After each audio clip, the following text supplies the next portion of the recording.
कि आज ही अभी ही आप मेरे साथ ध्यान में प्रवेश करेंगे। मैं बहुत सुन चुका हूँ आपसे कि ध्यान में प्रवेश नहीं होता।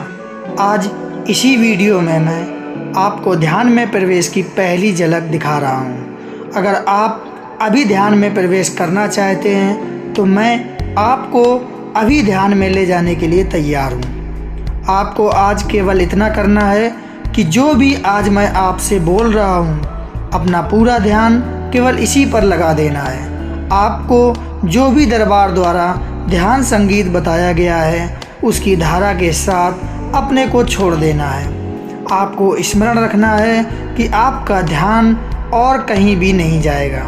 अगर इस बीच में कोई विचार मन में उठे तो तुरंत अपने को वापस यहीं ले आएंगे और ऐसा होगा भी। बार बार मन कहीं और चला जाएगा, लेकिन आपने इसे याद रखने की कोशिश करनी है कि मन को वापस ले आना है। बस इतना ही आपने अगर आज कर लिया तो आज और अभी पहली बार आपको ध्यान की एक झलक मिलने वाली है, क्योंकि मैं हमेशा गहरे ध्यान में रहकर ही आपसे बोलता हूँ। मेरा ध्यान आपको स्पष्ट करने के लिए पर्याप्त है।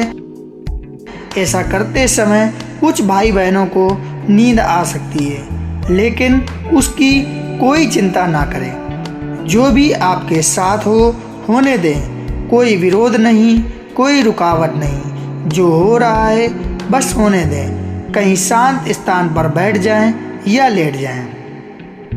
अपने शरीर को ढीला छोड़ दें। अच्छा होगा अगर ईयरफोन का प्रयोग कर सकें। अपनी आंखें बंद कर लें और पूरा ध्यान कानों पर लगा दें ताकि आंखों की ऊर्जा भी बच सके। सबसे पहले आपको कुछ समय तक केवल ध्यान संगीत ही सुनाई देगा, ताकि आपके मन की धारा इस धारा से जुड़कर एक हो सके और इस संगीत से अपने मन को हटने नहीं देना है।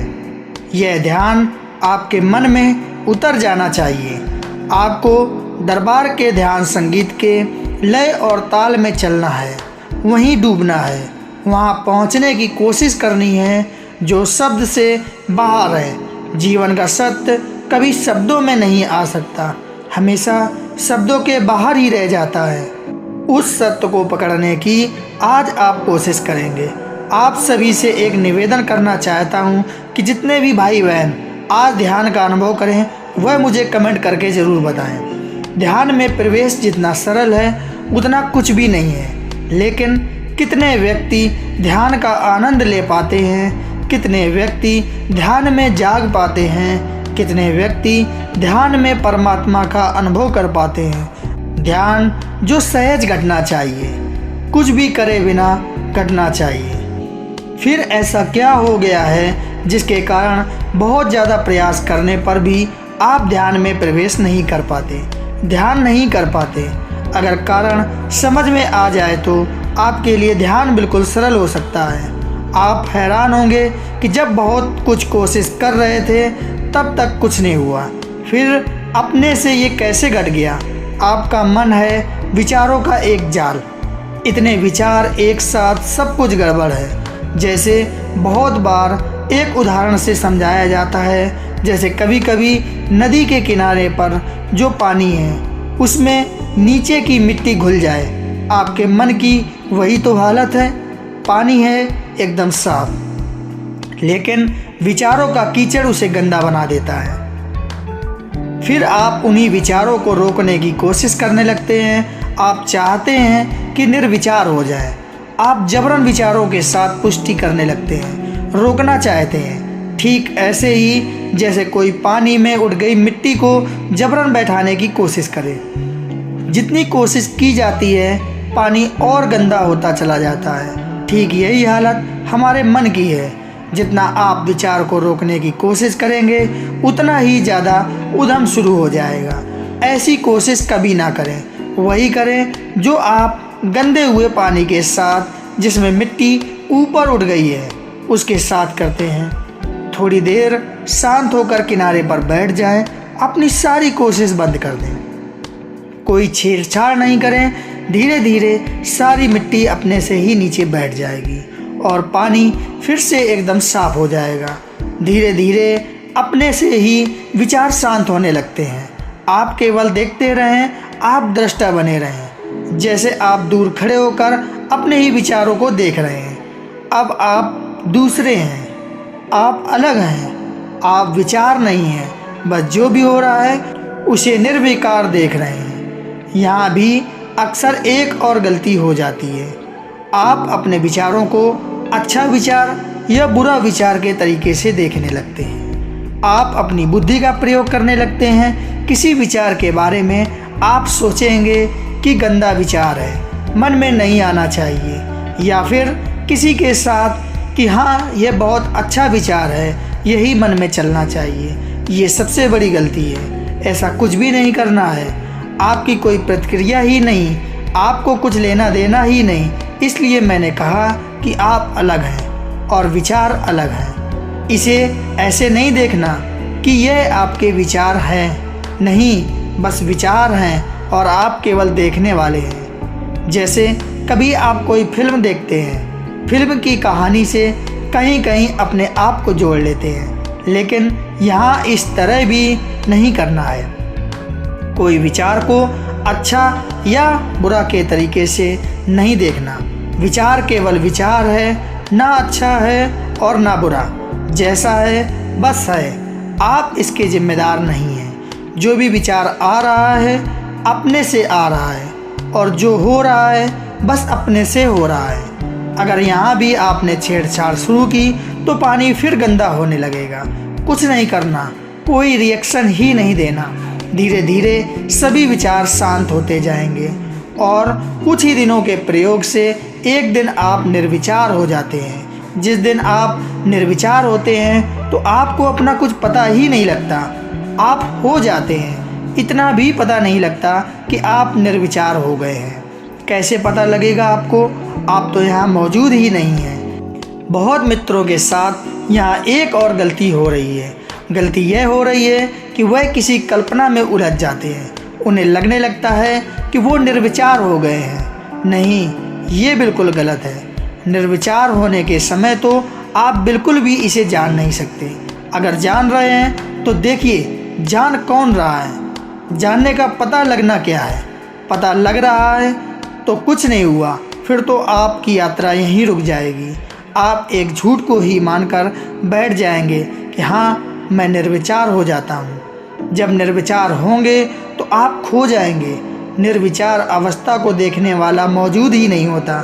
जब ध्यान से बाहर आते हो तो इतना ही पता लगता है कि आपके साथ कुछ समय ऐसे गुजरा जब आप नहीं थे, बस आनंद आ रहा था। आप नहीं थे। जो घटना घटी है वह पूरी तरह आपके ही भीतर घटती है। आप उसे बाहर से नहीं जान सकते हैं। आपको समय का भी पता नहीं लगता है। बहुत से मित्र अक्सर पूछते हैं कि ध्यान कितनी देर करना है। अगर देर का पता चला, अगर आपको पता चला कि आधा घंटा हो गया है, 1 घंटा हो गया है, तो ध्यान हुआ ही कहाँ? यह सवाल ही गलत है। वो तो सब कुछ अपने से ही होगा। वो 5 मिनट हो सकता है, वो 5 घंटे हो सकता है, वो 15 सेकेंड भी हो सकता है। इसके बारे में कुछ कहा नहीं जा सकता। शुरुआत में ये बहुत ही कम समय के लिए हो पाता है, फिर जैसे जैसे आपको इसका अभ्यास होने लगता है तो यह समय बढ़ता जाता है। ऋषि मुनि जब ध्यान में या समाधि में प्रवेश करते थे तो उनको बहुत लंबी समाधि घट जाती थी। जब वो खो जाते थे उस दौरान ना तो उनको भूख लग सकती है ना प्यास लग सकती है, बस बैठे हैं तो बैठे हैं। अब वो मौजूद ही नहीं हैं, वो अब यहाँ है ही नहीं, तो भूख कैसे लगेगी, प्यास कैसे लगेगी? लेकिन आप कभी उनके अंदर की अवस्था को नहीं पकड़ पाते। आप तो बाहर ही बाहर देखते हैं। आप जो देखते हैं वह इतना ही दिखाई पड़ता है कि वह बैठे हैं, सुबह से शाम हो गई है, रात हो गई है, इन्होंने कुछ खाया नहीं है, कुछ पिया नहीं है, लेकिन उनकी समाधि में क्या घटना घट रही है यह आपके लिए देखना असंभव है। आप ये नहीं देख पाए कि उन्होंने जानबूझकर खाना पीना नहीं छोड़ा है। उन्होंने कोई आपकी तरह उपवास नहीं किया। उनको तो इस बात का ख्याल भी नहीं था कि आज कुछ खाएंगे या नहीं, यह बात ही नहीं है। समाधि में बैठे हैं। खाने की सोच का क्या मतलब, खाना है या नहीं खाना है, बात ही फिजूल है। लेकिन समाधि में प्रवेश हो गया, ध्यान में प्रवेश हो गया तो किसे याद आएगा। खाना पीना छोड़ा नहीं है, छोड़ने का तो ख्याल ही नहीं, बस छूट गया है अपने से ही। लेकिन आपको दिखाई पड़ता है उनका शरीर और उनका खाना पीना छोड़ देना, फिर आप भी उनका अनुकरण करने की कोशिश में लग जाते हैं। आपने जो देखा उनको देख करके आप उपवास कर लेते हैं। आप समझते हैं कि आप खाना पीना छोड़ देंगे तो शायद आपको ध्यान के अनुभव हो जाएंगे, लेकिन आपके साथ तो अक्सर उल्टा ही होता है। जिस दिन उपवास करते हो तो सारा दिन आपका मन खाने के ही इर्द गिर्द घूमने लगता है। पहले किसी दिन खाने का इतना ख्याल भी नहीं आया था, लेकिन आज उपवास है तो मन खाने से ही नहीं निकल पाता। शरीर को तो रोक दिया, लेकिन मन तो हर एक पल खाना ही खा रहा है। बार बार घड़ी देखते हैं कब समय होगा जब आप खाना खाएंगे। आपकी अवस्था में और समाधि में प्रवेश करने वाले की अवस्था में दिन और रात का फर्क है, एकदम सब कुछ उल्टा है। ध्यान में प्रवेश हो गया तो खाना पीना छूट जाएगा, लेकिन खाना पीना छोड़कर आप ध्यान में प्रवेश कर जाएंगे, ऐसा सोचना मूर्खतापूर्ण है। ऐसा होना बिल्कुल असंभव है। ध्यान है आपके मन की अवस्था, इसमें शरीर बीच में आता ही नहीं है। ध्यान में प्रवेश हो जाए, मन का आकाश खाली हो जाए तो शरीर से नज़र हट जाती है, शरीर छूट जाता है। लेकिन शरीर को छोड़कर मन में प्रवेश ये असंभव है। आज जो मैं बोल रहा हूँ कुछ इस तरीके से बोल रहा हूँ ताकि आप ध्यान के अनुभव से गुजर सकें। आज मेरा पूरा ध्यान अपने बोलने के लय पर है, उसकी रिदम पर है। जो भाई बहन आज मुझे सुन रहे हैं, अगर उनको थोड़ा ध्यान का अनुभव आज होगा तो उन्हें शब्द सुनने बिल्कुल बंद हो जाएंगे। उनको पता ही नहीं लगेगा कि उन्होंने क्या सुना। अगर किसी को लगे कि वह एक शब्द भी नहीं सुन पाया, वो पूरी तरह से आज के विषय की लय और ताल के साथ एक हो गया, तो इसका अर्थ है कि पूर्ण ध्यान घट गया। अगर बीच बीच में आपको शब्द सुनते रहे और आप सोते भी गए तो आपको छोटी छोटी ध्यान की झलकें मिली। फिर से आप प्रयास करें, दोबारा से करें, आप एक धारा में बह जाएं, पूरी तरह से छोड़ दें अपने को। शब्दों में कुछ नहीं रखा, असली अमृत कहीं और है। इस बात को मैं आपको समझा तो नहीं सकता, यह अपने से ही समझ आएगा। कितनी बार ही सुनना पड़ेगा आपको। उस अवस्था में जाना है जब शब्द सुनाई देने बंद हो जाते हैं। एक ऐसा स्वर आपके भीतर गूंजने लगे जो कुछ अलग है। आप समय से भी बाहर हो जाएंगे, आपको यह भी पता ना लगे कि कितना समय गुजर गया। तो जब आप इससे बाहर आएंगे तो आपको ठीक से समझ आएगी कि किसी और ही दुनिया में आपका कुछ पल के लिए प्रवेश हुआ था। बस यही है वो सीक्रेट, यही है वो बिंदु जिसे समझना है। एक बार पकड़ में आ गया तो फिर कभी नहीं छूटता। फिर आप सक्षम हो जाते हैं किसी भी काम को ध्यान बनाने में। रास्ता एक बार मिल जाए तो यात्रा शुरू हो जाती है। एक बार यात्रा शुरू हो गई तो फिर पीछे मुड़कर देखने की कोई ज़रूरत नहीं है। इसलिए मैं हमेशा ही कहता हूँ कि ध्यान का कोई नियम नहीं है, जो पूरी तरीके से नियम से बाहर है वही ध्यान है। ध्यान सत्य है और सत्य है परमात्मा। परमात्मा है विराट, ध्यान है विराट। इसे कभी भी नियमों में बांधा नहीं जा सकता। जैसे ही नियम में बांधा तो सब कुछ समाप्त हो जाता है। कहीं से भी जीवन की छोटी से छोटी बात से भी ध्यान में प्रवेश किया जा सकता है। इसलिए व्यक्तियों की चिंता तो बिल्कुल ना करें, ना ही सोचें कि आपको निर्विचार होना है। कुछ सोचना ही नहीं, बस इतना ही सोचना है कि पूरे का पूरा ध्यान इसी पर लगा देना है। अपने को यहीं रखना है, मन को यहाँ से दूर नहीं जाने देना है। अगर जाता है तो वापस इसी पर लौट आना है।